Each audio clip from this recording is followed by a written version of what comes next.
Selamat siang semua. Ya, Selamat Ya, siang, Bu.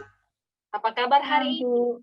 Baik, Bu. Baik, Bu. baik. Alhamdulillah. Ya, puji syukur kalau semua baik adanya. Semua sudah hadir dalam classroom? Sudah, Bu. Sudah, Bu. Sebelum kita belajar, melanjutkan pelajaran hari ini, terlebih dahulu kita berdoa. Mungkin ketua kelas bisa pimpin kita dalam doa. Saya persilakan kepada ketua kelas, Pak Roli, untuk pimpin kita dalam doa. Oke teman-teman, kita awali kegiatan kita sore ini dengan berdoa. Berdoa mulai. Berdoa cukup. Terima kasih kepada Roli. Ibu akan mengadakan absen terlebih dahulu. Lili, Hadir, Bu. Sri Miyati, Hadir, Bu. Handoko, Hadir, Bu. Roli, Hadir Ibu. Syam, Hadir, Bu. Ivon, Hadir, Bu. Solihin. hadir Bu. Ada yang belum dipilih namanya? Semua sudah ya? Sudah, Bu. Ya, Bu. Baik, jadi hari ini kita akan belajar tentang perencanaan dan instalasi sistem audio video. Perencanaan dan instalasi sistem audio video. Nah, materinya kita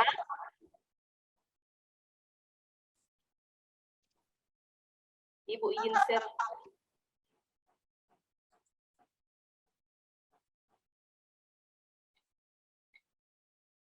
Materi kita hari ini yaitu gelombang suara dalam sistem akustik ruang. Setelah kita mempelajari tentang gelombang suara dan sistem akustik ruang, Ibu berharap bahwa peserta didik dapat memahami gelombang suara dan sistem akustik ruang. Yang kedua, peserta didik dapat menjelaskan gelombang suara dan sistem akustik ruang. Yang ketiga, dapat mengukur gelombang suara dan dimensi sistem akustik ruang. Yang keempat, peserta didik dapat mendemonstrasikan gelombang suara dan dimensi sistem akustik. Kalian bisa lihat gambar yang ada di samping kiri. Bisa, Bu. Di situ ada gambar air ya, ada gelombang. Atau di sini ada yang sering pergi di pantai ya? Saya, Bu. Bu. Pernah lihat tidak gelombang di laut? Pernah, Bu. Pernah, Bu. Atau mungkin Di Parangtritis, hajatan Bu. atau karaokean? Pernah lihat orang menyanyi? Pernah, Bu. Sering, Sendiri, Bu. Bu. Sering. Bu. Syukur. Jadi gambar yang kalian lihat ini ada kaitannya dengan gelombang. Jadi dia berkaitan dengan gelombang. Gelombang di sini didefinisikan sebagai getaran yang merambat. Dalam kehidupan sehari-hari terdapat kegiatan interaksi dari satu individu ke individu lainnya. Gambar yang kalian lihat, salah satu contoh dari bunyi yang menghasilkan gelombang. Jadi gambar yang kalian lihat ini adalah salah satu contohnya. Nah, kenapa ya bunyi bisa terdengar? Kenapa bunyi atau suara hasilnya beda dengan di setiap ruangan? Supaya lebih memahami, ayo kita belajar tentang gelombang suara dalam sistem akustik ruang. Ibu akan menampilkan video. Mohon dilihat baik-baik. Dilihat, didengar, dan dipahami ya. Nanti ada pertanyaannya.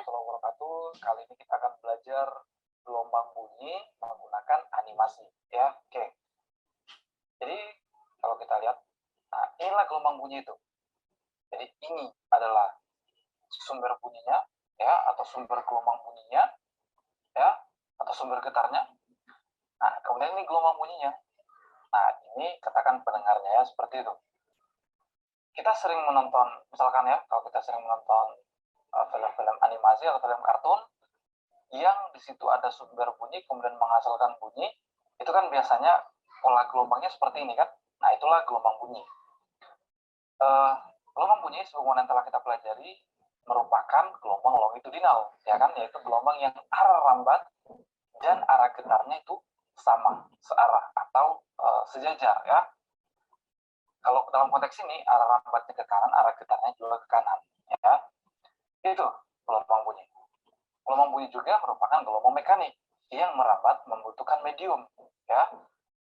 Kalau merambatnya di udara, ya udara itu sebagai mediumnya. Kalau merambatnya di benda padat, maka benda padat itu mediumnya. Kalau merambatnya di benda cair, di zat cair, maka itulah zat cair itulah mediumnya, ya. Oke, ini gelombang bunyi. Sekarang apa yang terjadi kalau kita naikkan frekuensinya? Ya, kalau kita lihat pola gelombangnya ini, kita ingat baik-baik gelombangnya seperti ini. Sekarang kita naikkan frekuensinya. Apa yang terjadi, ya? Nah, itu. Kalau kita naikkan frekuensinya, kita lihat di sumber getarannya ini atau sumber gelombangnya, getarannya banyak, ya kan, lebih banyak dari yang sebelumnya. Nah, karena itu kan definisi dari frekuensi, kan banyaknya getaran dan gelombangnya, banyaknya gelombang setiap detik, ya. Ini kan semakin banyak, ya kan, bukan semakin banyak, lebih banyak dari sebelumnya kalau kita naikkan frekuensinya. Nah, ini kan kalau kita turunkan, nah ini semakin berkurang tiap per detiknya itu semakin berkurang atau lebih sedikit getarannya dibandingkan sebelumnya. Kalau kita naikkan, nah semakin banyak kan, yang getarannya lebih banyak dari sebelumnya. Ini kita lihat pola gelombangnya juga, pola gelombangnya lebih banyak dari sebelumnya untuk per detiknya, ya. Itu kalau kita naikkan frekuensinya. Nah, sekarang kalau kita naikkan amplitudonya, apa yang terjadi, ya? Kita turunkan dulu frekuensinya dan kita naikkan amplitudonya. Ya, kita tandai dulu ini, ya, keadaan awalnya. Kemudian kita naikkan amplitudonya, apa yang terjadi. Nah, itu. Kalau kita naikkan amplitudonya, nah ini dalam tanda kutip, gelombangnya semakin jelas, ya kan? Hitam putihnya di situ kan. Nah, kenapa bisa begitu? Kita perlu pahami dulu apa itu amplitudo atau simpangan dalam secara umum, ya, karena amplitudo kan simpangan maksimum. Kalau dalam gelombang transversal, ya gelombang mekanik, ya, transversal atau gelombang tali misalkan, amplitudo, ya kan, atau simpangan secara umum itu kan jarak suatu partikel atau suatu titik, ya kan, terhadap kesetimbangan. Karena yang beroscilasi atau yang bergetar itu kan partikel-partikel penyusun tali itu kan. Nah, bagaimana dengan gelombang bunyi? Apa itu simpangan pada gelombang bunyi? Kan seperti itu. Jadi kalau kita definisikan secara umum sebenarnya simpangan atau amplitudo simpangan maksimum sebenarnya variabel yang berubah, ya, variabel yang berubah pada kejadian atau pada osilasi itu, ya, pada osilasi itu, ada pada getaran itu. Apa yang berubah pada gelombang tali, pada getaran atau osilasi itu yang berubah kan partikel itu kan, jarak partikel terhadap kesetimbangan itu yang berubah pada kejadian osilasi itu kan. Nah, itulah simpangan. Kalau pada gelombang tali yang berubah, ya, yang berubah, variabel yang berubah pada fenomena osilasi atau getaran itu adalah tekanan. Jadi tekanan. Nah, jadi simpangan, ya, pada gelombang bunyi sebenarnya tekanan. Jadi ini sebenarnya memberikan tekanan ke udara sehingga terjadi gangguan di udara. Ya, terjadi gangguan yang merupakan atau membentuk pola gelombang longitudinal seperti ini. Ya, jadi memberikan gangguan pada partikel-partikel udara atau memberikan tekanan, ya, lebih spesifiknya pada partikel-partikel penyusun udara. Kalau misalkan ini di udara, partikel itu terganggu dan mengganggu juga tetangganya, ya, sehingga terbentuk pola gelombang longitudinal seperti ini. Jadi tekanan di situ, ya, tekanan. Maka kalau amplitudo berarti tekanan maksimum, ya. Jadi coba kita lihat, kalau kita kurangi, nah ini kan kita lihat, ya, tekanannya berkurang kan. Nah, kalau kita besarkan, ya, nah tekanannya semakin besar kan. Nah, itu. Jadi itulah amplitudo tekan. Maka karena kalau tekanannya besar, ya kan, maka partikel-partikel yang didorong tadi, yang ditekan, ya, itu kan semakin besar juga kan, dalam artian akhirnya nanti adalah pola gelombangnya jelas, ya, karena didorong oleh tekanan yang besar, maka yang didorong juga besar sehingga pola gelombangnya semakin jelas. Kalau kita kurangi, nah berkurang juga kan tekanannya itu. Baik, mengingat waktu yang ini, jadi Oke, ini dipercepat saja. Kebetulan ada 2 video. jadi Kemudian dibantukan yang ya. satu lagi.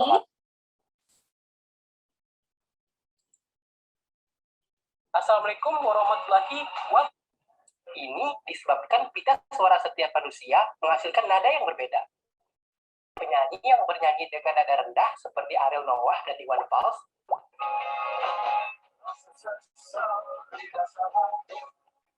serta penyanyi dengan nada tinggi seperti Gita Gutawa dan penyanyi lawas Along pun asal Malaysia. Rindu,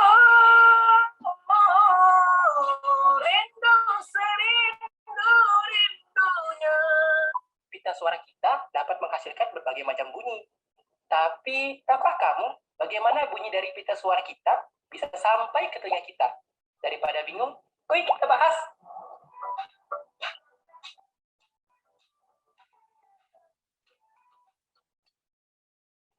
Gelombang dibagi jadi 2, gelombang transversal dan gelombang longitudinal. Gelombang transversal memiliki arah rambat yang tegak lurus dengan arah getarannya, sehingga menghasilkan bukit dan lembah. Gelombang pada tali dan ombak di laut merupakan contoh dari gelombang transversal. Terus, bagaimana dong dengan gelombang bunyi? Gelombang bunyi berbeda. Gelombang bunyi adalah contoh dari gelombang longitudinal. Gelombang ini merambat sejajar dengan arah getarannya, sehingga memiliki rapatan dan renggangan. Gelombang bunyi bekerja dengan cara merapatkan dan merenggangkan udara atau medium di sekitarnya. Fenomena gelombang bunyi juga terjadi saat kita berbicara. Saat saya berbicara, pita suara saya menggetarkan udara di sekitarnya. Getaran tersebut merambat sampai ditangkap telinga kamu, sehingga kamu bisa mendengar. Nah, ngomongin 10 Hz, bisa mendengar bunyi. Frekuensi bunyi merupakan banyaknya gelombang bunyi dalam 1 detik. Besar frekuensi bunyi ini disebut audiosonik.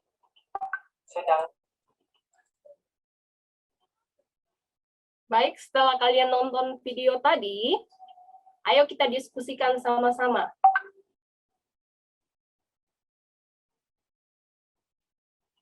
Nah, apa yang dimaksud dengan gelombang? Ada yang bisa jawab? Saya, Bu. Nah, coba, siapa Pak Handoko ya?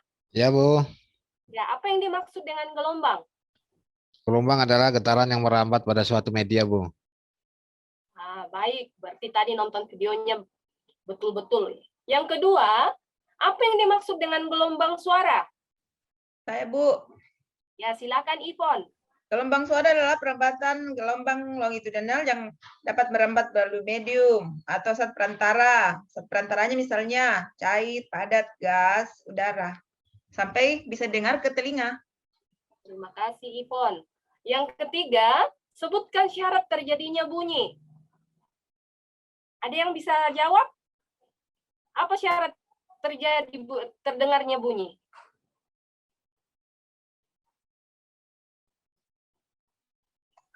Ada sumbernya.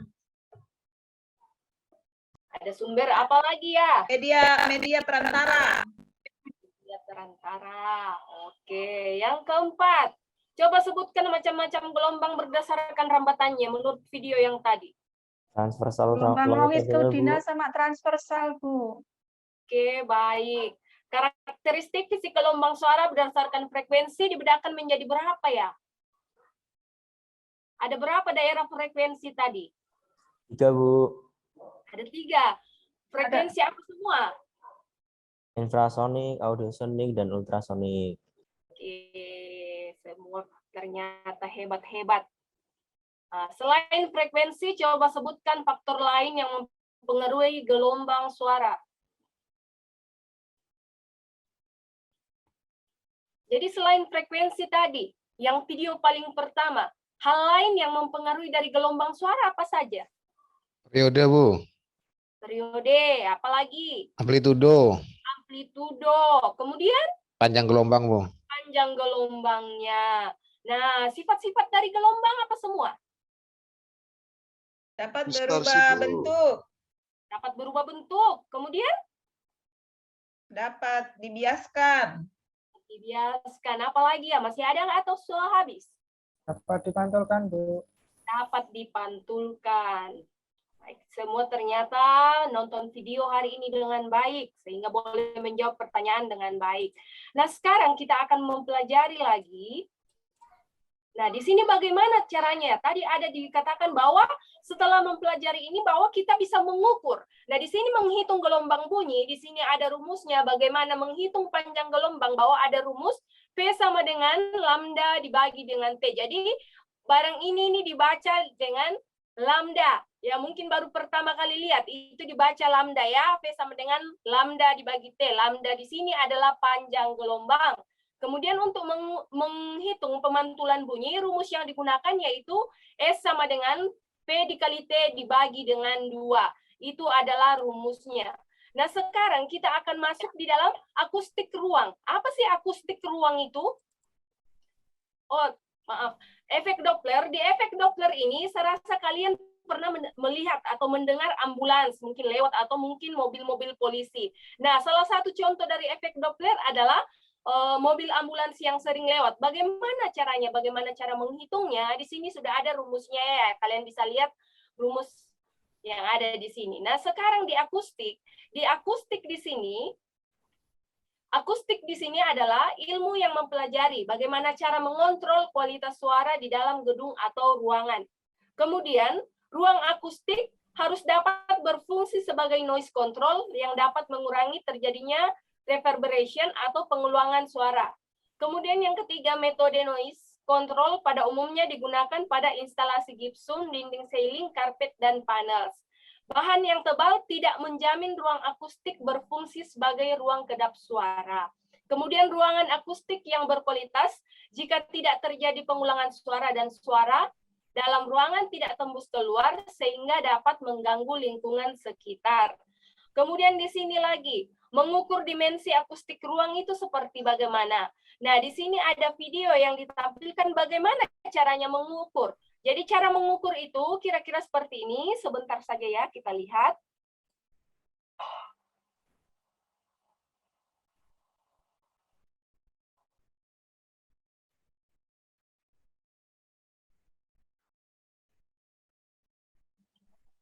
Dan panel akustik ya, yang kita pakai untuk menganalisa frekuensi resonans. Nah, mengukur dimensi akustik ruang dari video yang tadi kita lihat bahwa kriteria yang biasa dipakai untuk mengukur kualitas akustik ruang, yang pertama itu parameter subjektif. Di parameter subjektif ini ditentukan oleh individu, sama dengan rumus yang ada di atas tadi. Bagaimana sih mengukur panjang gelombang, bagaimana melihat efek Doppler bunyi-bunyian. Kemudian yang kedua, parameter objektif. Melakukan pengukuran lewat bising latar belakang seperti yang tadi, alat-alat yang digunakan. Jadi seperti itu. Nah, setelah kita mempelajari materi hari ini, Ibu memberikan tugas ke kalian, ada link tugas yang kalian harus kerjakan. Silakan dikerjakan, ini adalah link tugasnya. Kerjakan sekarang, Kak Bu.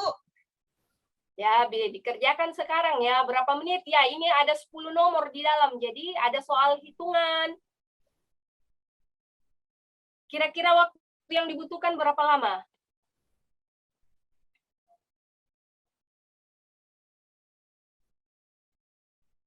Kalau menghitung, Bu, waktunya lama.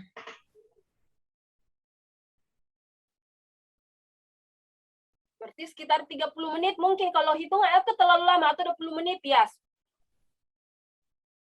Ya, boleh, Bu.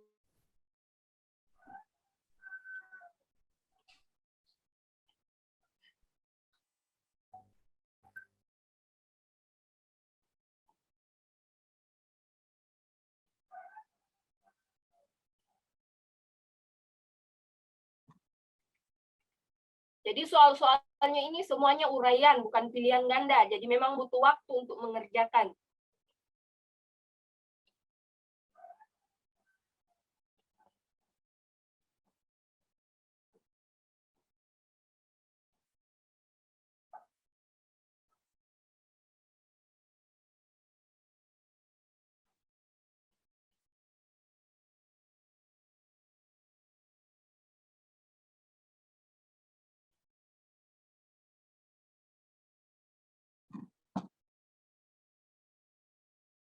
Sudah, Bu. Oke, baik. Semua sudah selesai?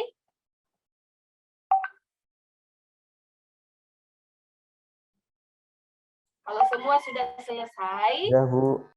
minggu depan baru lihat hasilnya seperti apa. Ibu akan periksa, kemudian bagikan hasilnya, yang betul, yang salah. Nanti kalian lihat seperti apa hasilnya. Nah, kalau yang belum mengerti lagi sama sekali, nanti ditanyakan sama ibu apa yang menjadi masalahnya. Nah, setelah kalian pelajari hari ini, materi hari ini tentang gelombang suara dalam akustik ruang, apa yang kalian bisa simpulkan dari pelajaran kita hari ini? Ada yang bisa menyimpulkan pelajaran hari ini? Bunyi bisa merambat di media air atau suara bisa merambat di media air. Terima kasih, Sri. Ada lagi yang lain? Jenis gelombang ada 2, Bu. Transversal longitudinal. Ya. Masih ada? Apa yang dipelajari hari ini?